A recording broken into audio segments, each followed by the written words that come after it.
बाबु हजुर ओके आज म तिमीलाई चाहिँ यो मात्राको चाहिँ रिभिजन गराउँछु ल हेर है हाम्रो अ आ इ ई हुन्छ नि स्वर वर्ण के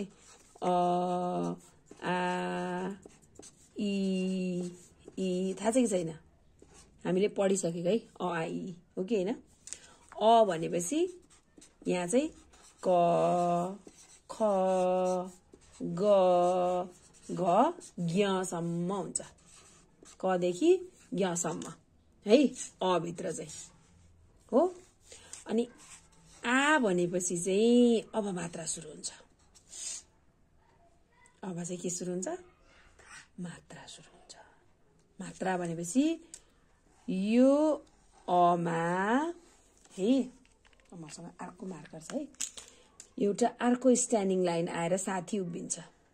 ल एउटा ब्लू कलरको मैले एउटा साथी ल्याएर राखिदिएँ अब यसको होल प्रोनाउन्स चेन्ज भयो अनि यसलाई हामीले यो यहाँ हेर त यो स्ट्यान्डिङ लाइन र यो स्लिपिङ लाइन चाहिँ नि यो ल्याएर यहाँ जोडेपछि अब यो अ चाहिँ के भयो आ हुन्छ आ भयो है हामीले अनि यो चाहिँ अक्षरसँग जाँदा यो अ भनेर जाँदैन यो आ भनेर जाँदैन क आ का भनेर हुँदैन यसको चाहिँ यो पछाडिको पार्ट मात्रै जान्छ है यो क भयो हो अब आ लेख्नलाई यस्तो होइन यो क आ का होइन यसको चाहिँ क अनि यो पछाडिको छ नि यो आकार मात्रै गरे यहाँ बस्छ आ का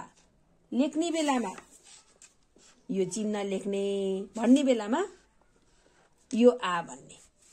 हेर है कस्तो हुन्छ भने तिमीले अझै बुझेन होला यहाँ हेर है लेख्ने बेलामा चाहिँ यो पछाडिको स्ट्यान्डिङ लाइन मात्रै लेख्ने हो यो है लेख्ने बेलामा चाहिँ यो मात्रै लेख्ने हो तर भन्ने बेलामा के भन्ने का आ भनेर पुरै यो आ नै उच्चारण गरेर मुख च्यात्न पर्यो आ भनेर यसरी आ अब क अनि यो आ का ओ ख आ खा त्यत्रो ठुलो त गर्नु पर्दैन है सानो गरेर हुन्छ मुख च्यात्नु हुँदैन त्यत्रो ठुलो च्यात्नु पर्छ त मुख आ गरेर खोल्ने भनेको ग आ गा गा ग आ गा हो यो भयो आकार मात्रा यसलाई कुन मात्रा भन्ने रे आकार यसलाई कुन मात्रा भन्ने आकार आकार